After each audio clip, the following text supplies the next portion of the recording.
22 जून 2025 की सुबह। एक पल के लिए कल्पना करते हैं कि अरेबियन गल्फ के किसी शहर में अचानक से सायरन बजने लगते हैं और हवा में मिसाइलें हैं, राइट? अमेरिका ने ईरान की न्यूक्लियर फैसिलिटीज पर हमला कर दिया है। बिल्कुल। अब देखिए, इस घटना से 1500 किलोमीटर दूर गुजरात के अंकलेश्वर में एक केमिकल ट्रेडर है। मान लेते हैं उनका नाम सुरेश है। सुरेश अपनी सुबह की चाय के साथ अपने डेस्क पर बैठे हैं और उन्हें कोई अंदाजा भी नहीं है कि रातों रात दुनिया के उस हिस्से में क्या हो गया है। एग्जैक्टली वो अपना लैपटॉप खोलते हैं, अपना ईमेल चेक करते हैं। वहां उनके सऊदी सप्लायर की तरफ से मेथनॉल का एक नया कोटेशन आया हुआ है। और पिछले महीने कीमत क्या थी? पिछले महीने कीमत थी 38 रुपए प्रति लीटर, लेकिन आज का कोटेशन कहता है 41.5 रुपए। कोई कारण नहीं बताया गया, बस एक नया नंबर दे दिया गया। वाओ, यानी ये करीब 9% की सीधी वृद्धि है। देखिए, एक ऐसे मार्केट में जहां मार्जिन अक्सर पैसों में गिने जाते हैं, लाइक 9% का अचानक उछाल किसी भी बिजनेस का पूरा गणित बिगाड़ सकता तो है। यही तो सबसे बड़ी परेशानी है सुरेश के लिए। वो तुरंत सप्लायर को कॉल करते हैं और जवाब मिलता है कि सर मार्केट कंडीशंस हैं, प्लीज चेक कर लीजिए। राइट। और सुरेश तो परेशान होंगे, उनका प्रॉफिट मार्जिन पूरी तरह से खत्म हो गया है। हाँ, और उन्हें समझ ही नहीं आ रहा कि आखिर ऐसा क्यों हुआ। मतलब क्या सप्लायर ज्यादा मुनाफा कमाने की कोशिश कर रहा है? वो 2 और सप्लायर्स को कॉल करते हैं, लेकिन हर जगह एक ही कहानी, कीमतें बढ़ी हुई हैं। असल में सुरेश को या उन जैसे हजारों ट्रेडर्स को इस बात का जरा भी अंदाजा नहीं होता कि 34 किलोमीटर का एक छोटा सा समुद्री रास्ता जो रातों रात एक वॉर जोन में बदल गया है, वही इस पूरी समस्या की जड़ है। एकदम सही बात है। तो आप सभी का स्वागत है केम फार्मा सिंप्लीफाइड में। आज की हमारी यह चर्चा सिर्फ एक ज्योग्राफी लेसन नहीं है, राइट? बिल्कुल नहीं। आज के इस डीप डाइव का मिशन ये समझना है कि कैसे समुद्र का एक छोटा सा, सिर्फ 34 किलोमीटर का हिस्सा पूरी दुनिया और हमारे कारखानों के रॉ मटेरियल की कीमतें तय करता है। और ये लेमैन भाषा में एक ऐसी बिजनेस इंटेलिजेंस है जो किसी भी कारोबारी के करोड़ों रुपए बचा सकती है। एग्जैक्टली। तो इस विषय को गहराई से समझने और अधिक जानकारी प्राप्त करने के लिए पूरा वीडियो जरूर देखें। चलिए इसे समझते हैं। सबसे पहले उस 34 किलोमीटर के रास्ते का भूगोल समझना जरूरी है। ये स्ट्रेट ऑफ हॉर्मुज आखिर है क्या, और ये इतना महत्वपूर्ण क्यों है? देखिए, दुनिया के नक्शे पर भारत के पश्चिम में अरेबियन सी यानी अरब सागर है। उसके ठीक ऊपर पर्शियन गल्फ है, जहां सऊदी अरब, यूएई, कतर, बहरीन और ईरान जैसे देश मौजूद हैं। राइट, जहां से सारा तेल आता है। हाँ, लेकिन इस पर्शियन गल्फ से बाहर निकलने का सिर्फ एक ही संकरा रास्ता है। इसी प्राकृतिक दरवाजे को स्ट्रेट ऑफ हॉर्मुज कहते हैं। इसके एक तरफ ईरान है और दूसरी तरफ ओमान। ओके। और इसकी चौड़ाई सबसे संकरी जगह पर सिर्फ 34 किलोमीटर है। सिर्फ 34 किलोमीटर। मतलब अगर कोई एक अच्छे एक्सप्रेसवे पर गाड़ी चला रहा हो तो महज 30 मिनट में ये दूरी तय कर लेगा। बिल्कुल, महज 30 मिनट। ये किसी अंतर्राष्ट्रीय समुद्री रास्ते के लिहाज से तो बहुत ही छोटा दायरा है। ये दायरा भले ही छोटा हो, लेकिन इस 30 मिनट के रास्ते से जो गुजरता है ना, वो पूरी दुनिया की इकोनॉमी का पहिया घुमाता है। बाप रे। इस रास्ते से दुनिया का 20% समुद्री तेल यानी लगभग 20 मिलियन बैरल हर दिन गुजरता है। लेकिन यहाँ एक बहुत बड़ी गलतीफहमी है जिसे दूर करना जरूरी है। गलतफहमी? किस तरह की गलतफहमी? आमतौर पर अखबारों में हम सिर्फ तेल की बात सुनते हैं, राइट? ऐसा लगता है जैसे हॉर्मुज बंद हुआ तो सिर्फ पेट्रोल महंगा हो जाएगा। लेकिन असल और कहीं ज्यादा गंभीर कहानी केमिकल्स की है। अच्छा, केमिकल्स का क्या कनेक्शन है यहाँ? मिडल ईस्ट सिर्फ जमीन से कच्चा तेल ही नहीं निकालता, बल्कि अपनी विशाल रिफाइनरियों में उसे प्रोसेस भी करता है। राइट। इस रिफाइनिंग प्रक्रिया में बहुत सारे बाई प्रोडक्ट्स निकलते हैं। राइट। इस वजह से पूरा मिडिल ईस्ट दुनिया का लगभग 1/4 सल्फर, आधा सल्फ्यूरिक एसिड और 30% यूरिया एक्सपोर्ट करता है। और ये सब कुछ उसी एक संकरे रास्ते से होकर दुनिया भर में जाता है। वाह, ये बहुत ही दिलचस्प पहलू है। मतलब बात सिर्फ पेट्रोल पंप पर मिलने वाले फ्यूल की नहीं है। बिल्कुल नहीं। हम उस सल्फर की बात कर रहे हैं जिससे फैक्ट्रियों में सल्फ्यूरिक एसिड बनता है, जो लगभग हर इंडस्ट्रियल प्रोसेस का हिस्सा है। Exactly. हम उस यूरिया की बात कर रहे हैं जो खेतों में फर्टिलाइजर का काम करता है, जिससे अनाज पैदा होता है। सच में। अब जरा एक विशाल समुद्री टैंकर की कल्पना करते हैं। एक ऐसा जहाज जो 3 फुटबॉल मैदानों के बराबर है, जिसमें लाखों टन खतरनाक केमिकल भरा हुआ है। सोचकर ही डर लगता है। हाँ, और वो जहाज धीरे धीरे इस 34 किलोमीटर के संकरे हाईवे से, जिसे हम सप्लाई चेन की भाषा में एक चोक पॉइंट कह सकते हैं, वहां से गुजर रहा है। राइट। एक तरफ ईरान की नेवी गश्त कर रही है, दूसरी तरफ ओमान की सीमा है। ये कोई खुला समंदर नहीं है, ये एक बहुत ही रिस्की नेविगेशन है, जहां छोटी सी गलती या कोई राजनीतिक तनाव तुरंत जहाजों की आवाजाही रोक सकता है। तो अब इस विशाल जहाज के अंदर जो भरा है, उसका सीधा कनेक्शन अंकलेश्वर में बैठे सुरेश जैसे भारतीय बिजनेसमैन से कैसे जुड़ता है? ये कनेक्शन बहुत गहरा है। भारत की इस रास्ते पर निर्भरता के आंकड़े आखिर क्या कहते हैं? देखिए, ये आंकड़े किसी भी केमिकल ट्रेडर की नींद उड़ाने के लिए काफी हैं। उदाहरण के लिए, भारत हर साल लगभग 10 lakh ton ethylene glycol import करता है। ओके। और इसका 78% हिस्सा उसी पर्शियन गल्फ से, हॉर्मुज से होकर आता है। वेट, इथिलीन ग्लाइकॉल मतलब वही केमिकल जो पॉलिएस्टर कपड़ों में और गाड़ियों के एंटीफ्रीज में इस्तेमाल होता है? हाँ, और उन पेट बोतलों में भी जिनमें हम पानी पीते हैं। अरे वाह। तो इसका सीधा अर्थ यह है कि भारत में बनने वाली हर 10 में से लगभग 8 पेट बोतलें या पॉलिएस्टर के कपड़े उसी एक समुद्री रास्ते के खुले रहने पर निर्भर हैं। ये तो बहुत बड़ा नंबर है। और बात यही खत्म नहीं होती। भारत का 42% मेथनॉल, करीब 1.3 मिलियन टन भी यहीं से आता है। राइट, जो अधीसिव्स यानी गोंद और रेजिन्स बनाने के काम आता है। एग्जैक्टली। और स्टाइरीन का तो 70% इंपोर्ट इसी रास्ते से होता है। ये वही स्टाइरीन है जो रबर मैन्युफैक्चरिंग के लिए बहुत जरूरी है। ये तो कुछ ऐसा हो गया, अगर इसे मानव शरीर की एनोलॉजी से समझें तो ऐसा लगता है जैसे किसी इंसान के शरीर की 70% नसें सिर्फ एक ही छोटे से पल्स पॉइंट से जुड़ी हों। बहुत सही उदाहरण है ये। अगर उस एक पॉइंट पर थोड़ा सा भी दबाव पड़ा तो पूरे शरीर में ब्लड फ्लो रुक जाएगा और इंसान कोलैप्स कर जाएगा। बिल्कुल। भारत की मैन्युफैक्चरिंग इंडस्ट्री के लिए वो pulse point straight of Hormuz है। हम आगे बढ़ें उससे पहले, क्या आपके बिजनेस या फैक्ट्री में इनमें से किसी केमिकल का इस्तेमाल होता है? आप सभी हमें कमेंट करके जरूर बताएं। हाँ, कमेंट्स में जरूर शेयर करें। और देखिए, इस पल्स पॉइंट से सिर्फ स्पेसिफिक केमिकल्स ही नहीं आते। और क्या आता है? जैसा हमने पहले क्रूड ऑयल का जिक्र किया था, भारत का 2/3 क्रूड ऑयल भी हॉर्मुज से ही आता है। अब क्रूड ऑयल सिर्फ गाड़ियों में जलने वाला फ्यूल तो है नहीं। राइट, वो तो बेस है। एग्जैक्टली। ये पूरी पेट्रोकेमिकल इंडस्ट्री का बिल्डिंग ब्लॉक है। क्रूड ऑयल को रिफाइन करने पर नैप्था बनता है, फिर उस नैप्था को क्रैक करके इथिलीन, प्रोपिलीन और बेंजीन बनाए जाते हैं। तो अगर इसे पीछे की तरफ ट्रेस किया जाए तो हर प्लास्टिक की कुर्सी, हर सिंथेटिक फाइबर और रोजमर्रा के इस्तेमाल का लगभग हर प्लास्टिक प्रोडक्ट अंततः उसी क्रूड ऑयल से जुड़ा है। बिल्कुल जुड़ा है। अगर हॉर्मुज से क्रूड ऑयल नहीं आएगा तो नैफ्था नहीं बनेगा और आगे की पूरी चेन ही टूट जाएगी। यही तो बात है।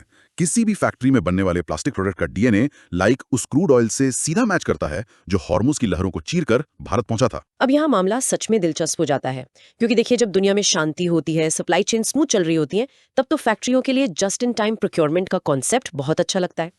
हाँ, वो इन्वेंट्री कॉस्ट बचाता है। राइट, मतलब जब जरूरत हो तभी माल मंगा लिया। लेकिन जब उस 34 किलोमीटर के हाईवे पर मिसाइलें उड़ने लगती हैं, जैसा कि 21 और 22 जून 2025 को हुआ, तब समुद्र में क्या असर पड़ता है? असर बहुत भयानक और एकदम तुरंत होता है। हाँ। जब अमेरिका ने ईरान पर हमला किया तो शिपिंग और मरीन इंश्योरेंस इंडस्ट्री में हाहाकार मच गया। ओके। लंदन में बैठे इंश्योरेंस अंडरराइटर्स ने उस रास्ते को तुरंत एक हाई रिस्क जोन घोषित कर दिया। है ना, जो जहाज पहले शांति से हॉर्मुज पार कर रहा था, अब वो आधिकारिक तौर पर एक युद्ध क्षेत्र में फंस गया है। सही कहा। और इस स्थिति में सबसे पहले जो चीज बदलती है वो है रिस्क कवर की कीमत।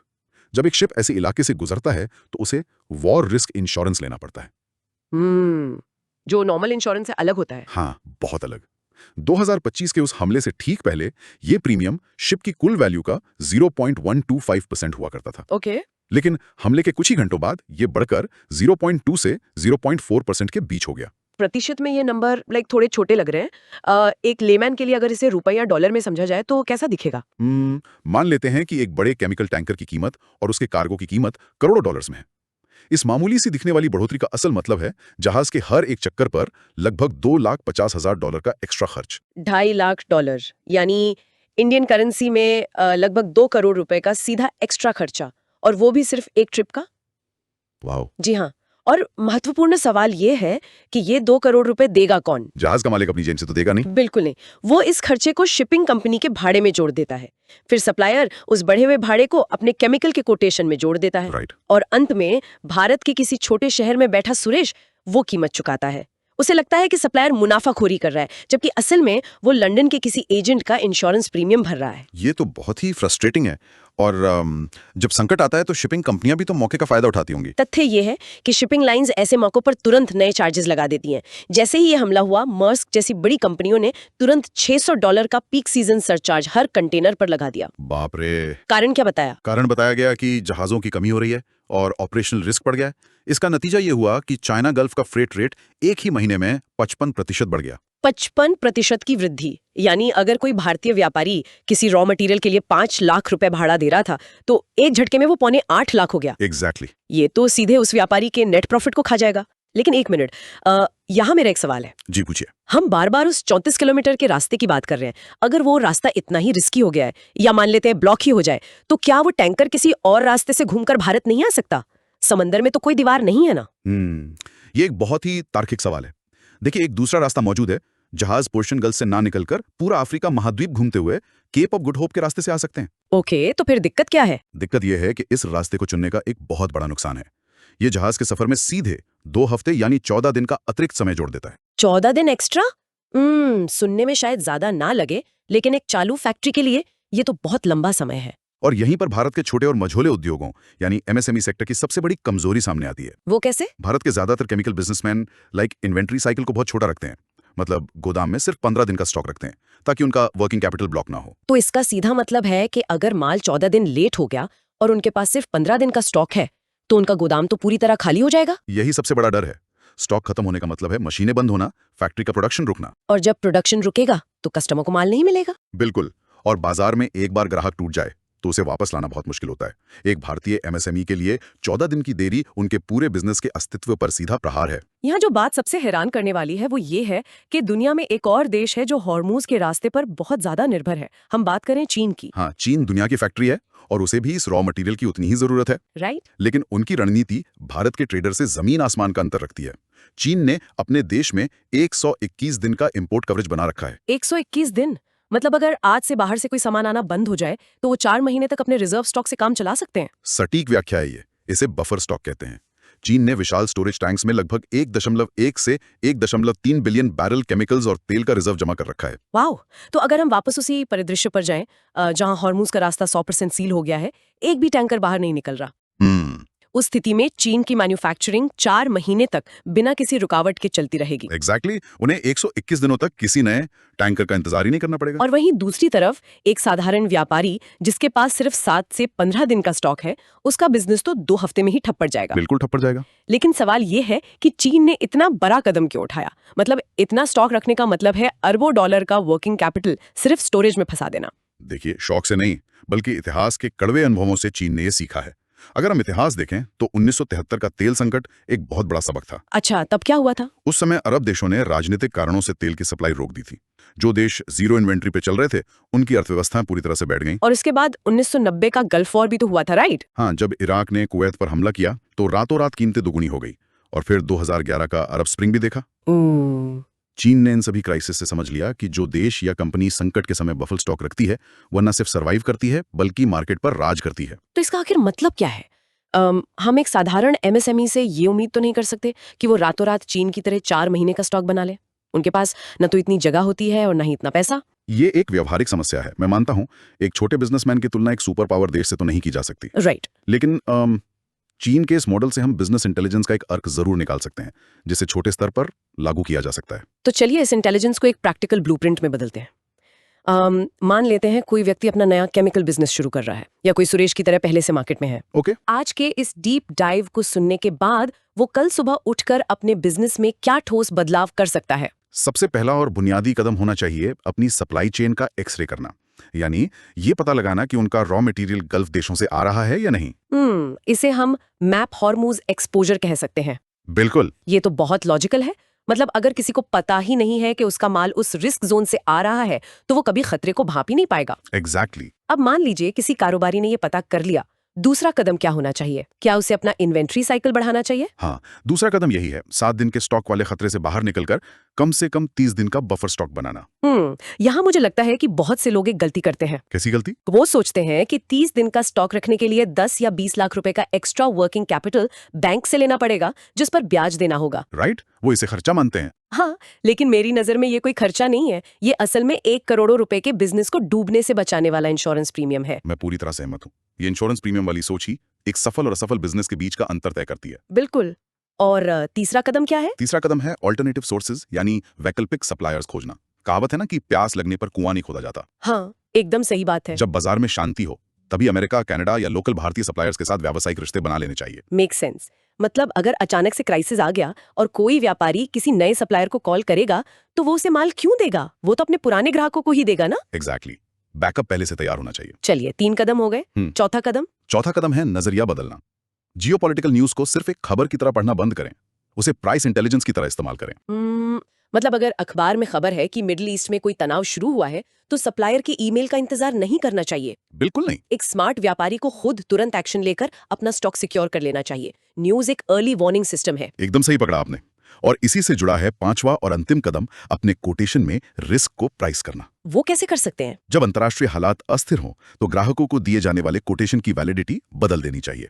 जो कोटेशन पहले 30 दिन तक वैलिड होता था उसे घटाकर 7 दिन कर दें। अरे वाह, ये बहुत ही शानदार ट्रिक है। ग्राहक को साफ बता दें कि हॉर्मूज रूट में टेंशन चल रही है, इसलिए कच्चे माल के दाम कभी भी बदल सकते हैं। राइट। इससे बिजनेसमैन का अपना प्रॉफिट मार्जिन हमेशा सुरक्षित रहेगा और ग्राहक को भी लगेगा कि वो एक ऐसे सप्लायर के साथ काम कर रहा है जिसे ग्लोबल मार्केट की गहरी समझ है। बिल्कुल।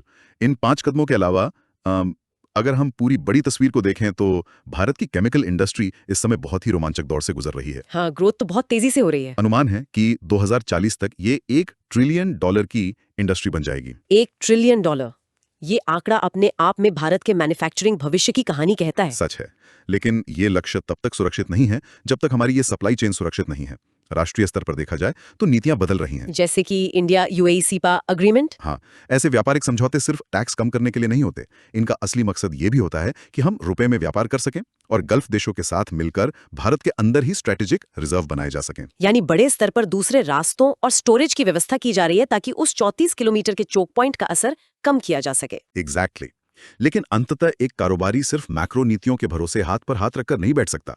कंपनी के स्तर पर रिस्क को समझना ही होगा। और आज की इस चर्चा का यही सबसे बड़ा टेक अवे है। जब कोई भी व्यक्ति अपने जोखिम को गहराई से समझ लेता है तो वो उससे बचाव का रास्ता भी खुद ब खुद निकाल लेता है। बिल्कुल। इस पूरी चर्चा को समेटते हुए मैं एक विचार छोड़ना चाहूंगा जिस पे आराम से सोचा जा सकता है। जी बताइए। अगर मात्र 34 किलोमीटर लंबा पानी का एक छोटा सा रास्ता आज भारत की $220 बिलियन की मौजूदा इंडस्ट्री का भविष्य तय कर सकता है, तो जरा सोचिए, दुनिया के इस विशाल नक्शे पर ऐसे और कितने अदृश्य चोक पॉइंट्स मौजूद हैं जो कल सुबह उठते ही किसी भी बिजनेस के अस्तित्व को हमेशा के लिए बदल सकते हैं।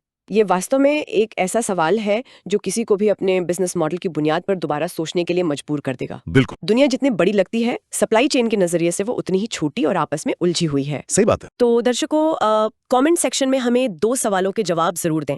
पहला, जून जुलाई 2025 में जब ये क्राइसिस हुआ था तो क्या आपके बिजनेस के रॉ मटेरियल की कीमतें बढ़ी थी?